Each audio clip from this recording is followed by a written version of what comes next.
Chapter 2: Characteristics of Ancestral and Modern Ethnobotany in Healing Practices. 1. Over 510 plants use in medicine. Mostly known for the wrong reasons. A lot of people say, oh, coca leaves, and they relate it straight away with cocaine.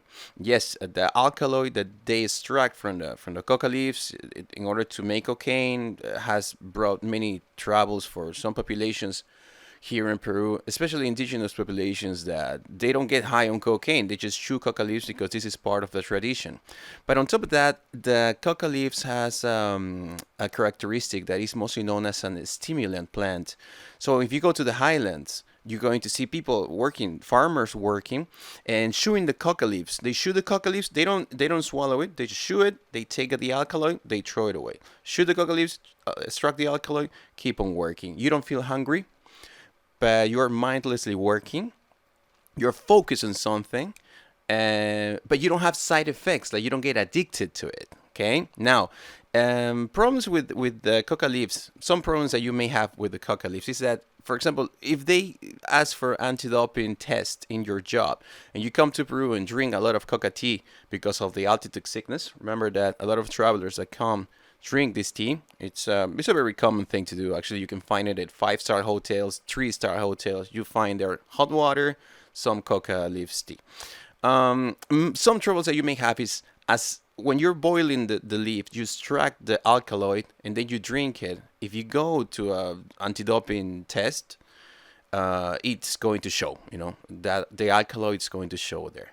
But if not, then everything, it's okay. Do not abuse of it thinking that you're going to get high, because it's not going to happen.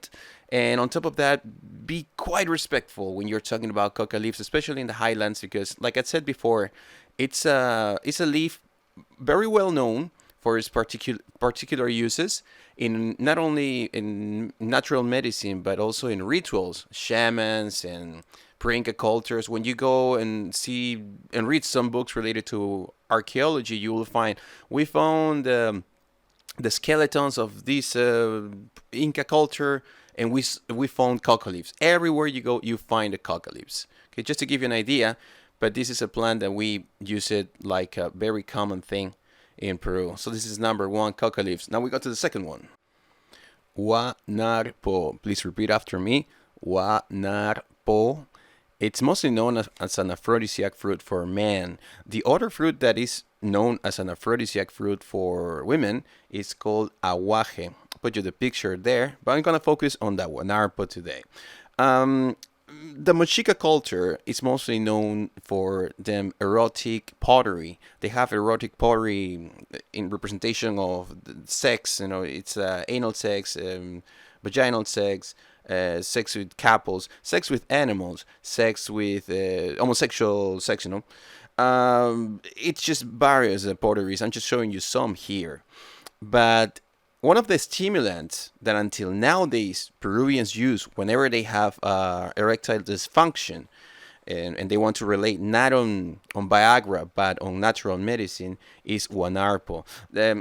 It's also known as to be a stimulant plant, a stimulant fruit, just the same as coca leaves, but this one here is going to have a completely different effect. You're going to be active, but first you're going to feel relaxed. It's got this bifacial influence in your body. First, your muscles are going to relax. As you know, the erection happens when vessels in your body dilate, and then blood fills it up, and boom, then you have an erection. Well, same deal is going to happen here. When I tried it, it was crazy because I tried too much, thinking that the effect was going to last the whole night, and I just got too relaxed, and I just fell asleep. And I say, wait, what happened with the guanarpo? I don't know. I drink it and I ate it and I just fell asleep. I was just so relaxed, and nothing happened. Well, that's a problem. You shouldn't take it that much. You should take a little bit of it. You should relax and just wait for you're with your couple. Of course, you're gonna get in the mood, and then your vessels are going to start filling up with blood, and then you're gonna have the erection. But anyways, this is the guanarpo fruit. One of the things that I wanted to show you related to the stimulant plants. Now we're going to the third one. Boldo, not original from Peru. This one here, it's original. It's an endemic plant from Chile. And and knowing every time I go to Chile, I mean, my friends there, we just drink a lot, and I mean, we really drink a lot, and it's not just us; it's just like a common thing to drink a lot there. Make me think that Mother Nature is just so wise because boldo is an hepatic plant. This is what you use for curing the liver, for example. You know, whatever hepatic problem you may have, you go to boldo. Also, if you have flatulence, if bad breath, gastritis. Also, you use this one here, but mainly it's used for the people that drinks a lot. So it's just crazy how Mother Nature say, okay, for Chile, boom, we're gonna give them boldo. The presentations that you can find boldo nowadays has maximized. It's like a mass production. You can find it in tea. So there's a tea box. But mostly what we do is that we go to the market and we ask for some mix of herbs and say I have problems with the liver, or I have bad breath, making a mix of it, and there's always going to be a hint of boldo in it. So just to give you an idea of another plant that we commonly use when we want to cure something, this time in hepatic sicknesses. Fourth and last one, we have cat claw. I'm going to read you this part.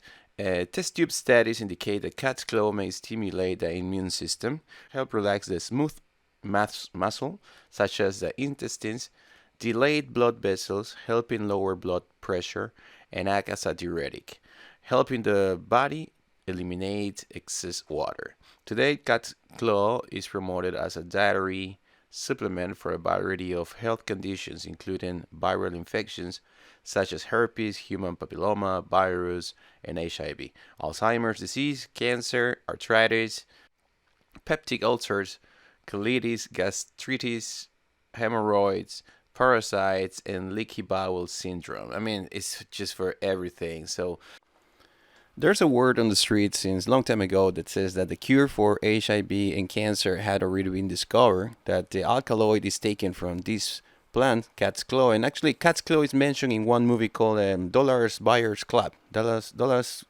Buyers Club.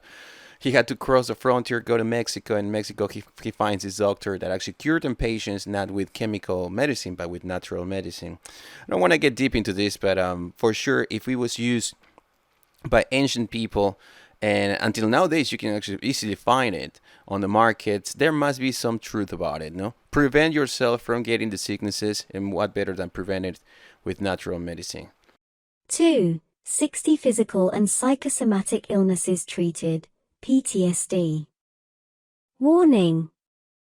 The following section is not meant to promote or encourage anybody to experiment with hallucinogenous substances or stop a psychiatric treatment. Its sole purpose is to share true experiences from the host in relation with ancestral hallucinogenic substances. Sir Yonathan and Guide This Out are not responsible for people who don't heed this warning. Hello guys, we're now in another part of the research. This one here, it's 60 physical and psychosomatic illnesses treated, PTSD. Thinking about the PTSD, and I've been reading some stuff related to that. But when I read this text, that captured my attention completely. Can I read it to you? It says, what is a psychosomatic disorder? Psychosomatic disorder is a psychological condition involving the occurrence of physical symptoms, usually lacking a medical explanation. People with this condition may have excessive thoughts, feelings, or concerns about the symptoms, which affects their ability to function well. I know that in the ancient times, since the Neanderthals, let's say it that way, millions of years, the first humans that habitate this land, they had a connection with each other because we're social by nature. And for sure, somebody died, and they had to cope with the death of that one that was playing with them, being their partner. I don't know, maybe they fall in love with them, and they just die, and they had to cope with it. They were mourning about it, they suffer about it, and there was no psychology or psychiatric going around and say, hey, you have a problem, come here, I can give you some Adderall and stuff like that. There was no. So how they managed to cope with all of these things is throughout the hallucinogenic plants, cactus, and also you got the one called the ayahuasca. For sure you've heard about it. But the thing that captured my attention to this definition of psychosomatic disorder in the modern times is that it says that psychosomatic disorder is a psychological condition involving the occurrence of physical symptoms. So when I fall in love, I feel butterflies in my stomach. Is that a psychosomatic syndrome? When I'm a little kid and I'm excited because Christmas is just around the corner and I feel butterflies and I'm excited and I don't know, I just feel some kind of disorders in my body. Is that a psychosomatic disorder? And then the other part, it says function well. What is function well? Is that a moralistic side of you from a sociological realm that you're supposed to be part of, whether you like it or not? So, I mean, and then on top of that, it says that usually lacking a medical explanation. So I'm like, come on, man, for real? So it's not that I have anything wrong about it, but I've read and seen many cases where people, because they have these things, disorders, they get hooked in pills and tablets, and they just get hooked because these pills get you into a reality where you feel that everything is okay. But when the effect goes down, then you realize that nothing had changed. And then you get back to it, but the doses is not doing any good to you. So you need to double the doses, and it goes like this. I mean, it's part of the professionals, whatever they are giving to people. Not my field whatsoever. But I came here to share with you some of my experience with hallucinogenic plants. I've tried, and also what happened to it, and what happened during the ceremony and everything. The first one that I tried was ayahuasca, but it didn't do anything to me. I mean, from 1 to 10, it did 1.5. It didn't do anything to me. But I drank like a lot, but not a lot, but like 2 glasses, they go like this. But it didn't do anything to me. Now, when I went to the highlands, I tried the cactus, San Pedro, and that was okay, just perfect. It just hit the nail just so hard that it just got right into my I don't know, limbic system. Let's put it this way. But it completely connects to all my body and to all my three-dimensional view of what I was thinking was my life until that point. So the problem, or let's call it the disorder, was that I've always been my particularity has been that I've always liked to get into something that dragged my attention. So I study it and just try to get deep in it. This is how I learn English, for example. I love English and I just get deep in English, and it's something that I still study until nowadays. Because I love English. But many topics, whatever topics there were, I was just going to the library. Well, I used to have a library in my house as a child, and just reading about it with internet. It's just crazy, just get information from everything. But I find out during the trip that what I really was looking for was acceptation.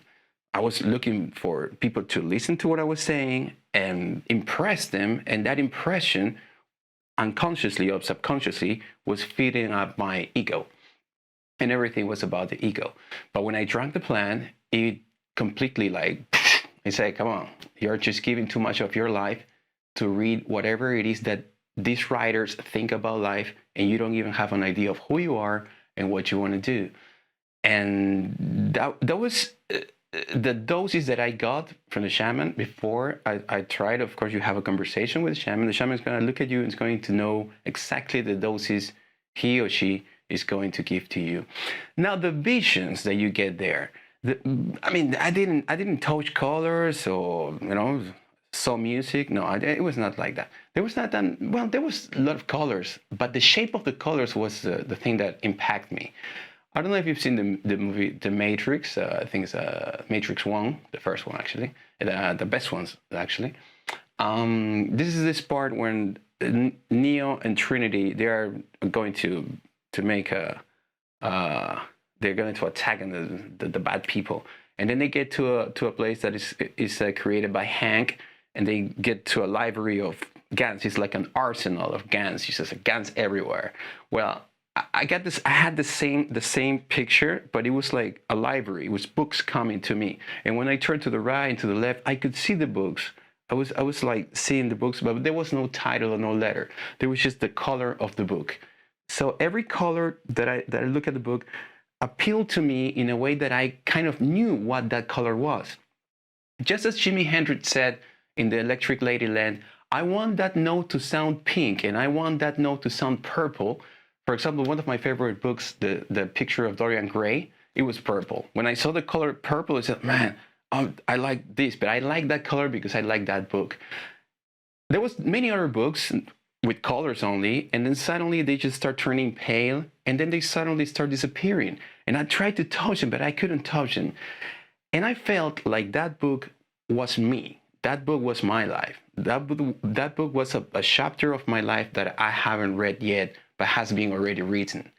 And I was like, man, I so want to know who I really am. And I got tired and a little bit rebelled about the idea of letting writers define how I think and who I am.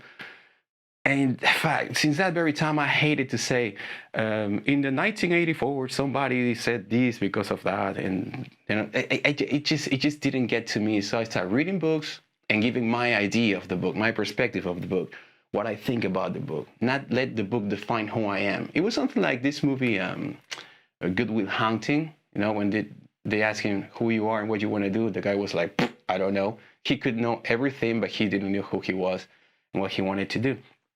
All of these messages and many others were revealed to me when I was under the effects of the cactus.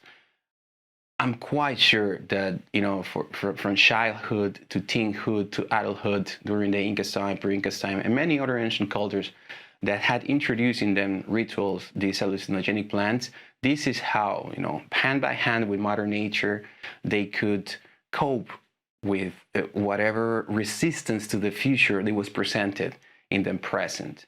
And nowadays, well, they define it like this, you know, it's like psychosomatic disorder, but I don't know if it's a disorder yet. Cool thing about it is that you don't get hooked in the substance.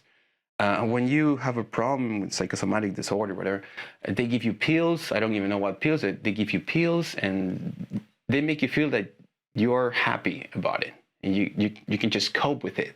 But when the dosage goes low and it just disappears in your system, you need another dosage. And if the dosage is not as strong as the first one, you need to double the dosage. And this is how you get hooked. And in this place where I was drinking not the cactus, but the ayahuasca, was there was this guy who wanted to commit suicide. There was this other guy who was hooked in drugs and alcohol.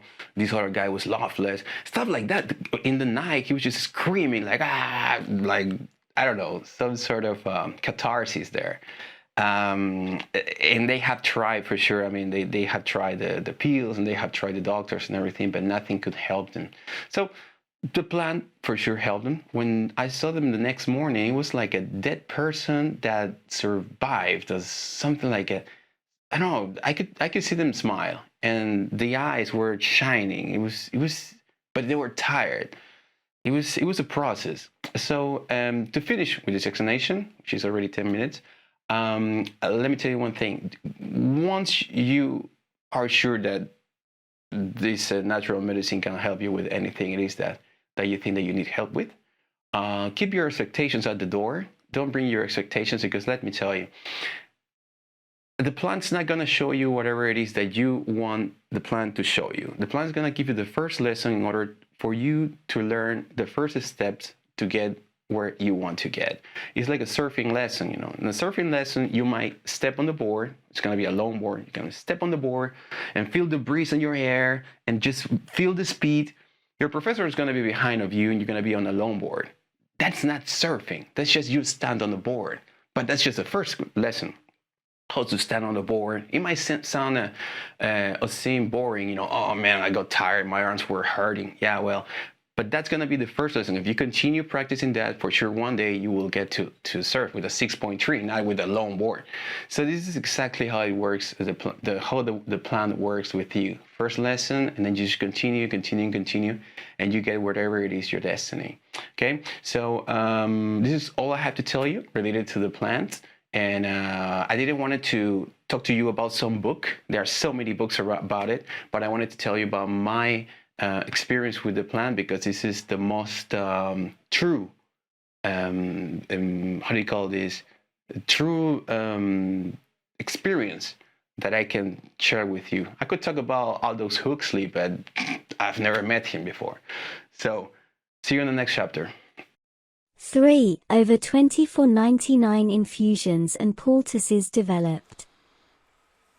So I came up with the idea of showing you how we managed to preserve the legacy of 2,499 and plus infusions and poultices, but here I'm going to show you the infusions. The video I'm showing right now is extracted from YouTube, and it's showing one of the classic street drinks that we can find here in the whole extension of the continent. But here in Peru, because we have the jungle and we have access to the ancestral plants from the highlands, and I mean, in the capital, a lot of people comes here to the capital to look for a job, and the people that comes to the capital is from the highlands, is from the jungle, is from everywhere in Peru. Most of the people that actually works as an emoliendero, this guy there working on the street is called an emoliendero, and they actually know what is the properties of every single plant. They learn it from their family, because remember, in Peru and in other countries here in the region, there are some towns, little towns, that don't have easy access to drugstores or a doctor, or if they have a hospital, it's not well equipped, so they have to rely on natural medicine. And this is so good because they had kept this heritage, and they learn it from the mother, the father, the whole family. Come to Lima, they have access to all these plants, and this is how they give medicine. It's like a popular way to cure a sickness here in Peru. So just to give you an idea of how we managed to keep the legacy of 2,499 infusions. 4. Sensory influence of natural medicine. Despite the way pharmaceutical medicine is perceived by a desperate patient in hope of healing from a tormenting disease, biomedicine has a completely different approach to the psychological stimulus of a patient. See, the smell, taste, texture, and primal sensations after ingestion, plus the whisper of somebody telling you that everything will be just fine, it's enough to lower the levels of stress and let the plant simmer into your body, diminishing the powers of any sickness. It is not magic, it is the power of mind over body. This holistic sensorial process does not force the organism, it gently bounds mind, body, and soul to work together for the same aim, to strive for the recovery of a healthy life.